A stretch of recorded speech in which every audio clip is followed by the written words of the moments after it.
রাতে শুয়ে ফোনটা হাতে নিলেই একটা নোটিফিকেশন বুকের ভেতরে ধাক্কা মারে, পেমেন্ট ডিউ টুমরো। আপনি কি জানেন এই ফিলিংটা কেমন? একটু ভাবুন, আপনি কি নিজের ভবিষ্যৎকে ভয় পাচ্ছেন? কারণ আজ আপনি কাজ করেন শুধু ইএমআই শোধ করতে, ঋণ মেটাতে, আর মাসের শেষটা সামহাউ সারভাইভ করতে। কিন্তু সবথেকে ভয়ঙ্কর সত্যটা কি জানেন? আপনি গরিব নন, আপনি শুধু কিছু মারাত্মক ভুল করে চলেছেন। এই ভিডিওতে আমি আপনাকে দেখাবো কোন 3টে ভুল আপনাকে ঋণের ফাঁদে আটকে রেখেছে, কেন ইনভেস্টমেন্ট আপনাকে বাঁচাচ্ছে না, আর কি করলে আজ থেকে এই চক্র ভাঙা যায়। শেষ ভুলটা প্রায় সবাই করে, আর ওটাই মানুষকে আজীবন মিডল ক্লাস করে রেখে দেয়। ভিডিওটা শেষ পর্যন্ত দেখুন, কারণ এটা মোটিভেশন না, এটা একটা ওয়ার্নিং। প্রথম ভুল, ইএমআইকে স্বাভাবিক জীবন মনে করা। আজ ইএমআই এত নর্মাল হয়ে গেছে যে ঋণ ছাড়া জীবন অসম্ভব বলে মনে হয়। প্রশ্ন করি, আপনি কি শেষ কবে নিজের টাকা দিয়ে কিছু কিনেছিলেন? আজ আমাদের শেখানো হয়েছে আগে নাও পরে দাও, কিন্তু কেউ আপনাকে বলে না পরে দেওয়ার সময় আপনার দম বন্ধ হয়ে যাবে। ইএমআই আসলে কি করে জানেন? আপনার ভবিষ্যৎ ইনকামকে আগেই বলি করে দেয়, আপনাকে মাসের পর মাস চাকরির দাস বানিয়ে রাখে, আর রিস্ক নেওয়ার ক্ষমতাকে শেষ করে দেয়। আপনি কি লক্ষ্য করেছেন ইএমআই থাকলে আপনি কখনোই জব ছাড়া সাহস পান না? Psychological trap. মিডল ক্লাস মানুষ ভাবে সবাই তো ইএমআই নিচ্ছে, আমিও নিই। কিন্তু রিচ মানুষরা ভাবে এই ইএমআই কি আমার ইনকাম বাড়াবে?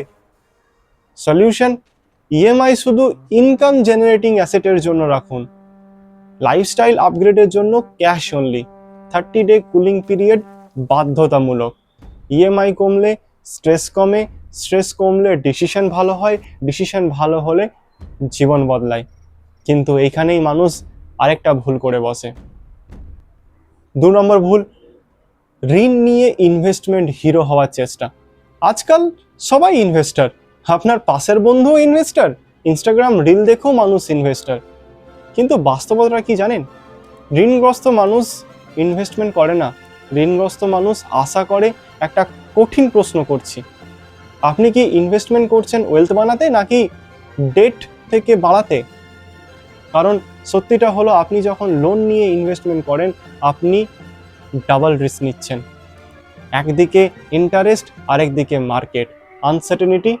সিম্পল রিয়েলিটি চেক, ক্রেডিট কার্ডের ইন্টারেস্ট 36%, পার্সোনাল লোনের ইন্টারেস্ট 18 থেকে 24%, অ্যাভারেজ রিটার্ন মাত্র 10 থেকে 12%। এই হিসাবটা জানার পরও আপনি কি ইনভেস্টমেন্ট করবেন লোন নিয়ে? সলিউশন, হাই ইন্টারেস্ট ডেপ্ট প্রথম এনিমি। স্নোবল বা অ্যাভালাঞ্চ মেথড ব্যবহার করুন। ইমার্জেন্সি ফান্ড না হলে ইনভেস্টমেন্ট শুরু করবেন না। ইনভেস্টমেন্ট লাক্সারি না, ডিসিপ্লিনের রিওয়ার্ড। কিন্তু এখনো মানুষ ফেল করে কেন? কারণ তারা তৃতীয় ভুলটা করে। 3 নম্বর ভুল, দ্রুত বড়লোক হওয়ার নেশা।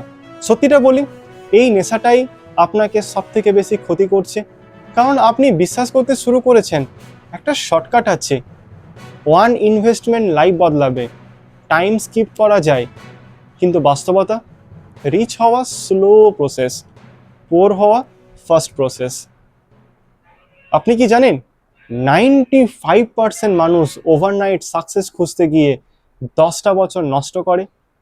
মিডল ক্লাস মানুষের আসল সমস্যাটা ইনকাম কম না, অপরচুনিটি কম না, পেশেন্স কম। রিয়েল সলিউশন, স্কিল কম্পাউন্ড করুন, ইনকাম মাল্টিপল সোর্স বানান, সেভিংস অটোমেট করুন, ইনভেস্টমেন্ট বোরিংই রাখুন। বোরিং পাথই আপনাকে রিচ বানাবে, এক্সাইটিং পাথ আপনাকে ভেঙে দেবে। এখন আপনার সামনে দুটো রাস্তা আছে, আগের মতো চলা, ইএমআই থেকে স্ট্রেস, স্ট্রেস থেকে লোন, লোন থেকে হোপ, আবার রিপিট। অথবা আজ থেকে একটা সিদ্ধান্ত, কন্ট্রোল, সেটা থেকে আসবে ডিসিপ্লিন, ডিসিপ্লিন থেকে আসবে ফ্রিডম, ফ্রিডম থেকে আসবে ওয়েলথ। এই ভিডিওটা যদি আপনার চোখ খুলে থাকে তাহলে আপনি রেডি, কারণ পরের ভিডিওতে আমি দেখাবো কিভাবে লো ইনকাম থেকেও ডেট ফ্রি হওয়া যায়, কোন ইনভেস্টমেন্ট মিডল ক্লাস মানুষের জন্য সেফেস্ট, আর কিভাবে 5 বছরে ফিনান্সিয়াল কনফিডেন্স বিল্ড করা যায়। সাবস্ক্রাইব করুন, লাইক দিন, কমেন্ট করুন। আমি চক্র ভাঙবো, কারণ মনে রাখবেন ঋণের ফাঁদ ভাঙতে মোটিভেশন লাগে না, সিদ্ধান্ত লাগে। ভিডিও শেষ, কিন্তু আপনার নতুন অধ্যায় এখান থেকেই শুরু।